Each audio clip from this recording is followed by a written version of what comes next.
오늘 주신 하나님의 말씀은 히브리서 10장 19절에서 25절까지 말씀입니다. 같이 봉독하겠습니다. 그러므로 형제들아 우리가 예수의 피를 힘입어 성소에 들어갈 담력을 얻었나니 그 길은 우리를 위하여 휘장 가운데로 열어놓으신 새로운 살 길이요 휘장은 곧 그의 육체니라.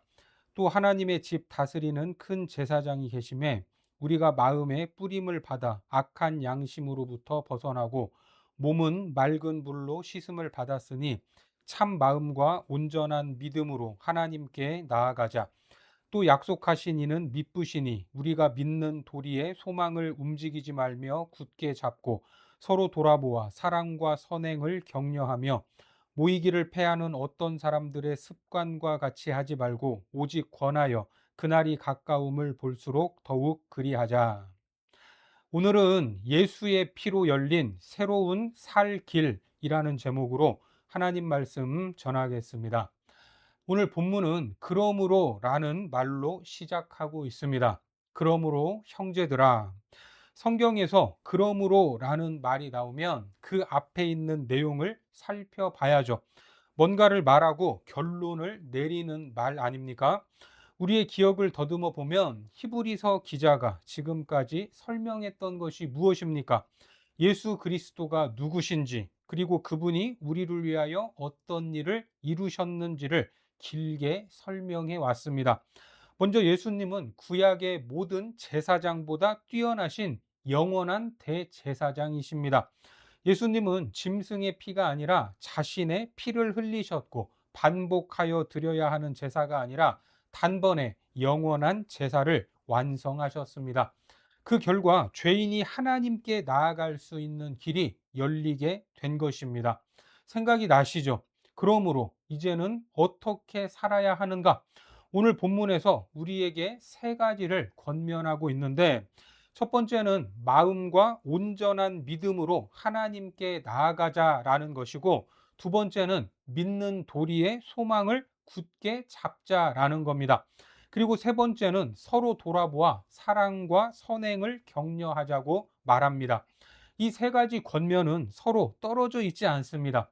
예수 그리스도로 말미암아 하나님께 나아가는 사람이 소망을 굳게 붙잡을 수 있고, 그 소망을 가진 사람이 다른 사람을 돌아보며 사랑할 수 있기 때문입니다.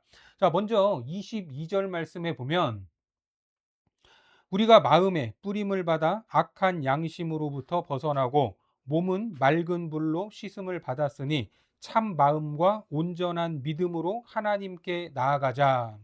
사실 하나님께 나아가자라는 이 말은 우리에게 너무나도 당연하고 익숙한 말입니다. 우리는 언제든 기도할 수 있죠. 예배를 드릴 수도 있고 하나님을 아버지라고 부를 수 있기 때문입니다. 하지만 히브리서가 기록될 당시에 유대인들에게 있어서 하나님께 나아가자라는 이 말은 상상하기 어려울 정도로 놀라운 선언이었습니다. 왜 그렇습니까? 구약 시대에는 누구나 마음대로 성소에 들어갈 수 없었기 때문입니다. 하나님께 나아가기 위해서는 제물이 필요했고 제사장의 중재가 필요했습니다. 특별히 지성소에는 대제사장만이 1년에 단 한 번 대속죄일에 속죄의 피를 가지고 들어갈 수 있었습니다. 절차도 복잡하고 시기도 내 마음대로 정할 수 없었던 겁니다.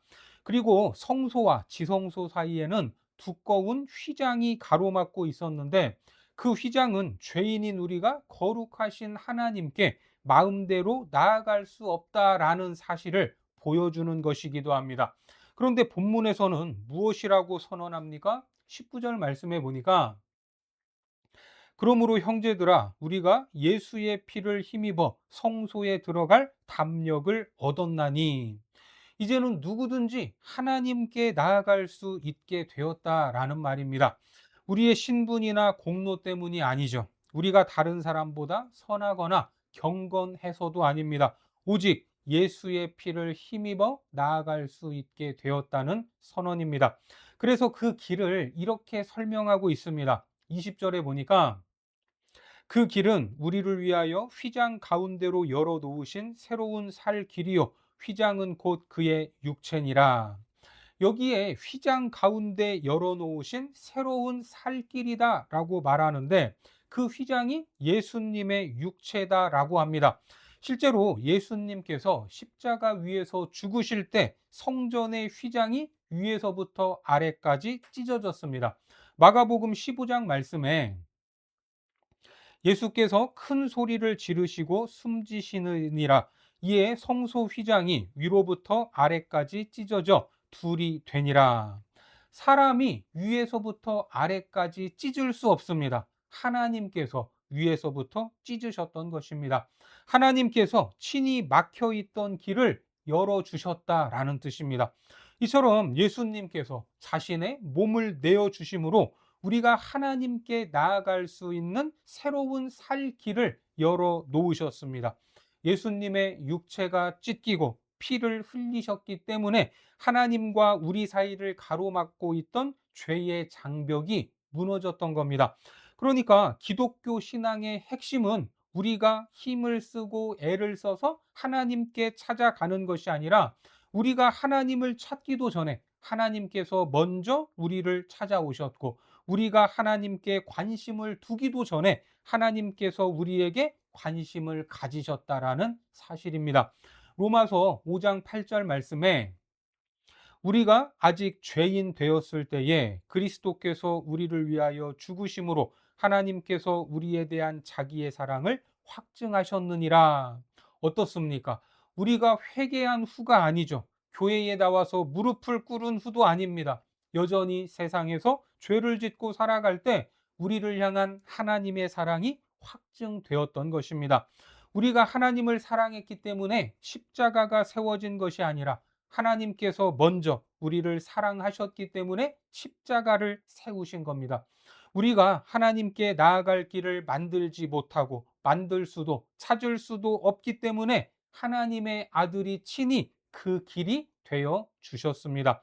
예수님께서는 하나님께 나아가는 길을 가르쳐 주신 분이 아니라 그 길 자체이십니다. 예수님께서 말씀하셨죠. 내가 곧 길이요, 진리요, 생명이다. 결국 우리는 우리의 공로나 자격을 들고 하나님께 나아가는 것이 아니라 예수 그리스도를 의지하여 하나님께 나아가는 것입니다. 그런데 이상하게도 우리는 죄를 짓거나 실패하면 하나님에게서 멀어지려고 합니다. 이런 모습으로 어떻게 기도할 수 있겠는가? 내가 또 넘어졌는데 어떻게 하나님 앞에 설 수 있겠는가? 조금 더 나아진 다음에 하나님 앞에 나가야겠다. 하지만 복음은 뭐라고 합니까? 정반대로 말합니다. 자격이 없기 때문에 예수님의 피를 의지하여 나아가라고 합니다. 죄를 지었기 때문에 도망가지 말고 하나님 앞으로 나아가야 된다고 말하는 겁니다. 상처 입고 실패했기 때문에 길을 열어놓으신 예수 그리스도를 붙잡으라고 복음은 선언하는 겁니다. 앞서 본 말씀처럼 우리가 예수의 피를 힘입어 성소에 들어갈 담력을 얻었나니, 담력을 얻었다라는 이 말은 우리가 하나님 앞에서 뻔뻔하게 행동해도 된다라는 그런 뜻이 아닙니다. 예수의 공로가 완전하다라는 이 사실을 믿고 확신을 가지고 나아간다라는 의미입니다. 우리는 자신의 신앙 상태를 믿고 나아가는 것도 아닙니다. 오늘 기도를 많이 했기 때문에 나아가는 것도 아니고 이번 주에 말씀대로 잘 살았기 때문에 나아가는 것도 아닙니다. 우리를 위하여 흘리신 예수님의 피가 충분하기 때문에 언제든지 그 앞으로 나아갈 수 있음을 믿으시기 바랍니다. 그러므로 어떤 상황에서도 도망가서는 안 됩니다. 오히려 실패했을 때, 마음이 메말랐을 때, 기도할 말이 없을 때, 찬송이 나오지 않을 때 하나님 앞으로 나아가야 합니다. 우리에게 필요한 것은 하나님을 피해서 도망갈 이유를 찾는 것이 아니라 예수의 피를 의지하여 하나님께 나아가는 것임을 알아야 합니다. 다음으로 믿으신 하나님을 믿고 소망을 굳게 잡아야 할 것입니다. 본문 23절을 보겠습니다. 또 약속하신 이는 믿으시니 우리가 믿는 도리의 소망을 움직이지 말며 굳게 잡고, 미쁘시다라는 말은 믿음직스럽고 신실하다라는 뜻인데 하나님은 약속하신 것을 반드시 이루시는 분이죠. 히브리서를 받은 성도들은 당시 믿음이 크게 흔들리고 있었습니다. 그들은 예수님을 믿으면 모든 문제가 해결될 것이라고 생각했을지도 모릅니다. 그러나 그들의 현실은 오히려 더 어려워져 가기만 했던 겁니다. 로마 제국에 박해가 있었죠. 동족 유대인들에게 배척을 받았습니다. 예수님을 믿는다는 이유로 관계가 끊어지고 재산과 지위를 잃기도 했습니다. 게다가 다시 유대교로 돌아오라는 회유와 압박까지 받고 있었습니다. 그런 상황 속에서 히브리 성도들이 이런 마음이 들지 않았겠습니까? 우리가 정말 옳은 길을 선택한 것인가? 예수님은 정말 하나님의 아들이신가? 하나님이 우리와 함께 하신다면 왜 현실은 이렇게 어려운가? 주님께서는 다시 오신다고 약속하셨는데 왜 아직도 오시지 않는가? 단지 외부의 고난만 문제가 된 것이 아닙니다. 자신의 모습을 바라볼 때에도 절망했을 것입니다. 신앙을 끝까지 지킬 능력이 자기에게 없다고 느꼈을 것입니다. 우리도 이와 비슷한 질문을 할 때가 있죠. 기도해도 상황이 달라지지 않을 때가 있습니다. 믿음을 지키려고 했는데 오히려 손해를 보는 것처럼 느껴질 때도 있습니다. 건강과 경제적인 문제, 가정의 어려움과 관계의 갈등이 끊이지 않고 계속되는 경우가 있습니다. 그때 우리는 하나님보다 자신의 형편을 더 크게 바라봅니다. 하나님이 누구신지를 바라보기보다 내가 얼마나 약한지에 더 집중하는 것입니다. 내가 이 믿음을 끝까지 지킬 수 있을까? 나는 또 넘어지지 않을까? 지금도 이렇게 부족한데 마지막까지 갈 수 있을까? 그러나 오늘 본문은 너희가 강하니까 소망을 굳게 잡으라. 이렇게 말하지 않습니다. 무엇이 근거입니까? 약속하신 이는 믿으시니 그 소망을 굳게 잡아야 된다라고 말씀합니다. 우리의 소망이 흔들리지 않는 근거는 우리의 의지가 강하기 때문이 아닙니다. 하나님께서 신실하신 분이기 때문입니다. 우리의 손이 하나님을 얼마나 단단히 붙잡고 있느냐보다 하나님께서 우리를 얼마나 신실하게 붙들고 계시느냐, 이것이 더 중요하다라는 겁니다. 믿음은 막연한 낙관이 아닙니다. 원하는 일이 반드시 이루어질 것이라고 스스로에게 확신을 주는 것도 아닙니다. 믿음은 하나님이 어떤 분인지를 알고 그분을 신뢰하는 것입니다. 우리가 누군가에게 인생을 맡기려면 두 가지를 확인해야 하죠. 그 사람이 나를 진실하게 사랑하는가, 그리고 그 약속을 지킬 능력이 있는가 하는 것입니다. 하나님은 우리를 사랑하시는 분입니다. 그 사랑의 증거가 뭐죠? 십자가입니다. 또한 하나님은 자기가 약속한 것을 이루실 능력이 있으십니다. 하나님은 사랑만 있고 능력이 없는 분이 아닙니다. 능력만 있고 사랑이 없는 분도 아닙니다. 하나님은 전능하시고 동시에 우리를 사랑하시는 아버지가 되시는 겁니다. 그래서 십자가는 하나님께서 우리를 얼마나 사랑하시는지를 보여주는 증거입니다. 또한 부활은 하나님께서 자신의 약속을 이루실 능력이 있음을 보여주는 강력한 증거가 되는 것입니다. 그러므로 믿음은 내가 하나님을 위하여 얼마나 많은 일을 했는지를 바라보는 것이 아니라 하나님께서 나를 위하여 무슨 일을 하셨는지를 바라보는 것, 이것이 믿음입니다. 사도 바울도 자신의 삶을 돌아보면서 이렇게 고백을 했죠. 디모데전서 1장 12절 말씀에 나를 능하게 하신 그리스도 예수 우리 주께 내가 감사함은 나를 충성되이 여겨 내게 직분을 맡기심이니. 바울은 내가 능력이 있었고 내가 충성했기 때문에 하나님이 나를 사용하신 것이다, 이렇게 말하지 않았습니다. 나를 능하게 하셨고 나를 충성되이 여겨 주셨으며 내게 직분을 맡기셨다라고 고백하고 있습니다. 한마디로 자신이 이룬 업적이 아니라 자기에게 은혜를 베푸신 하나님께 감사하고 있는 것입니다. 우리가 잘 알듯이 사도 바울은 본래 비방자요 박해자였고 폭행자였습니다. 그는 예수를 믿는 사람들을 잡아들이기 위해 다메섹까지 쫓아갔던 사람입니다. 그런데 부활하신 주님께서 그런 바울을 찾아오셨습니다. 바울은 자기를 가리켜 내가 죄인 중에 괴수다라고 고백을 했습니다. 디모데전서 1장 15절에 보면 미쁘다 모든 사람이 받을 만한 이 말이여 그리스도 예수께서 죄인을 구원하시려고 세상에 임하셨다 하였도다. 죄인 중에 내가 괴순이라. 그러나 하나님은 이러한 바울을 용서하시는 데서 멈추지 않고 사도로 부르시고 복음을 전하는 일꾼으로 사용하셨습니다.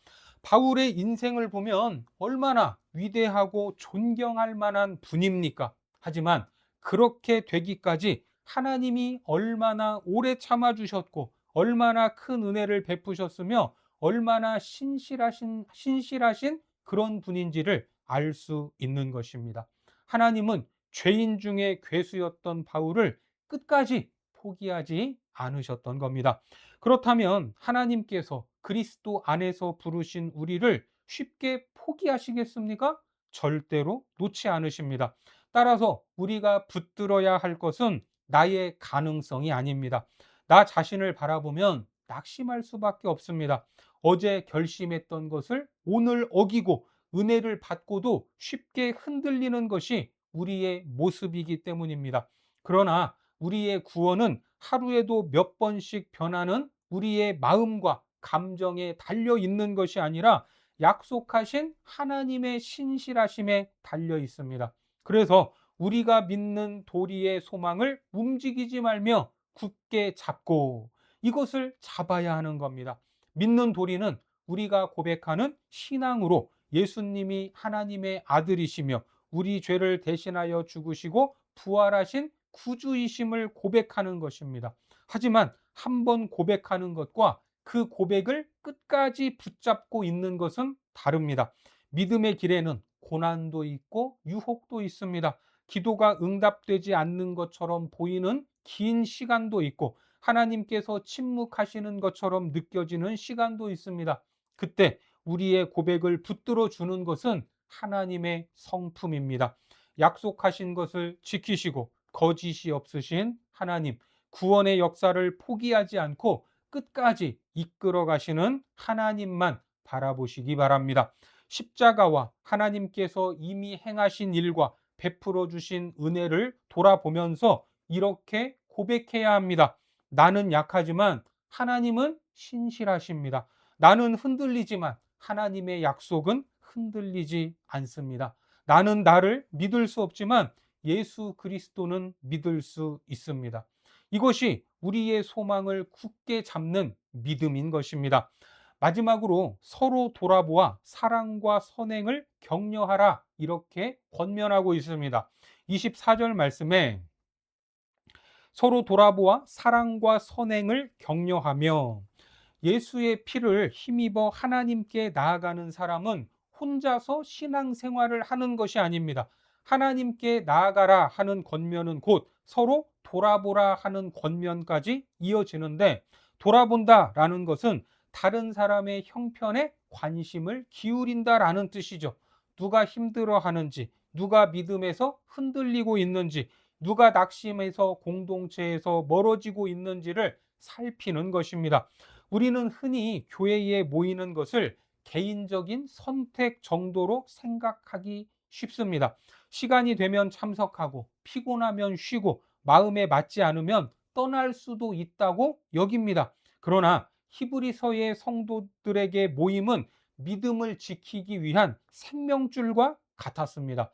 박해와 유혹 속에서 혼자 떨어져 있으면 신앙이 너무 쉽게 무너질 수 있었습니다.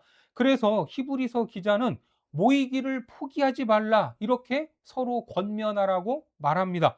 이 말씀은 단순히 예배의 출석 횟수를 확인하라는 뜻이 아니죠.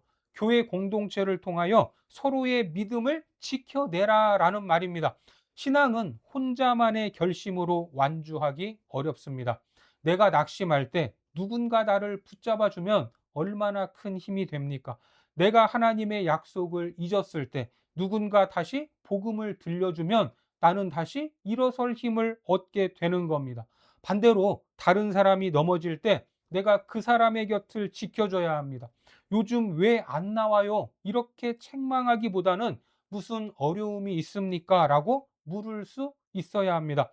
믿음이 왜 그거밖에 안 됩니까? 라고 판단하기보다는 함께 기도하겠습니다. 라고 말할 수 있어야 합니다.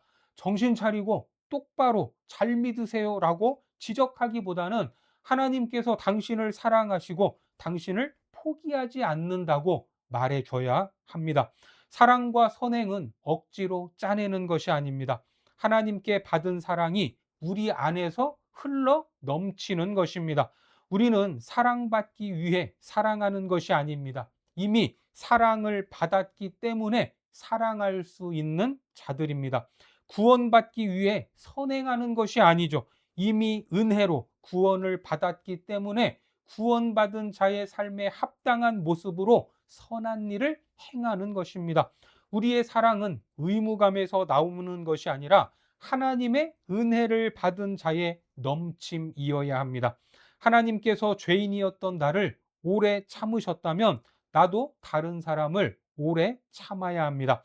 하나님께서 자격 없는 나를 받아주셨다면 나도 연약한 형제와 자매를 받아주어야 하는 겁니다. 하나님께서 내가 넘어질 때마다 다시 일으켜 주셨다면 나도 넘어져 있는 사람의 손을 잡아줄 수 있어야 합니다. 교회는 완성된 사람들이 모이는 곳이 아닙니다. 예수의 피가 필요한 사람들이 모이는 곳이죠. 모두가 은혜로 용서받고 하나님의 오래 참으심으로 조금씩 변화되어가는 공동체입니다. 그러므로 우리는 서로에게 정죄자가 아니라 복음의 증인이 되어야 합니다. 서로의 잘못을 모른 척 하라는 뜻이 아닙니다. 진리를 사랑으로 말해야 하며 회복될 때까지 곁을 지켜 주어야 된다라는 말입니다. 25절 말씀에 모이기를 패하는 어떤 사람들의 습관과 같이 하지 말고 오직 권하여 그날이 가까움을 볼수록 더욱 그리하자. 주님께서 다시 오실 날이 가까워질수록 세상은 더욱 혼란스러워질 수밖에 없습니다. 믿음을 흔드는 목소리가 많아지고 사랑은 식어지며 신앙을 혼자 간직하려는 유혹도 더 커질 수밖에 없습니다. 그럴수록 우리는 더 하나님 앞으로 나아가야 합니다. 더 소망을 굳게 붙잡아야 합니다. 더 자주 서로를 돌아봐야 하고 격려해 주어야 합니다. 여러분들은 오늘 어떤 형편 가운데에 이 예배의 자리에 나오셨습니까? 죄책감 때문에 하나님 앞에 나아갈 수 없다고 생각하지는 않았습니까? 예수의 피를 힘입어 언제나 하나님 앞에 나아가기 바랍니다. 하나님께 나아가는 길은 우리의 자격이 아니라 그리스도의 십자가로만 열렸기 때문입니다. 믿음이 흔들리고 끝까지 갈 자신이 없습니까? 약속하신 하나님은 믿으신 분입니다. 우리의 소망은 우리의 강한 의지가 아니라 하나님의 신실하심 위에 세워져 있음을 믿으시기 바랍니다. 혼자 지치고 외롭습니까? 믿음의 공동체 안으로 들어오시기 바랍니다. 그리고 곁에 있는 사람들을 돌아보시기 바랍니다. 오늘도 믿으신 하나님께서 우리 공동체를 통하여 우리 모두를 붙들고 계심을 믿고 이 믿음으로 하나님께 담대히 나아가며 끝까지 소망을 붙잡고 서로 사랑하며 이 믿음의 길을 함께 완주하는 우리 모두가 되기를 주님의 이름으로 축원합니다. 기도하겠습니다. 하나님, 예수 그리스도를 통해 새로운 살 길을 열어주시니 감사합니다. 우리가 예수의 피를 힘입어 담대히 하나님께 나아가기를 원하오니 우리의 자격과 의가 아닌 신실하신 하나님만 바라보게 하옵소서. 또한 하나의 공동체로 부르신 지체들을 서로 돌보며 격려하게 하시고 주님 오시는 그날까지 믿는 도리와 소망을 굳건히 붙잡고 나아가도록 인도하여 주옵소서. 예수님의 이름으로 기도드립니다. 아멘.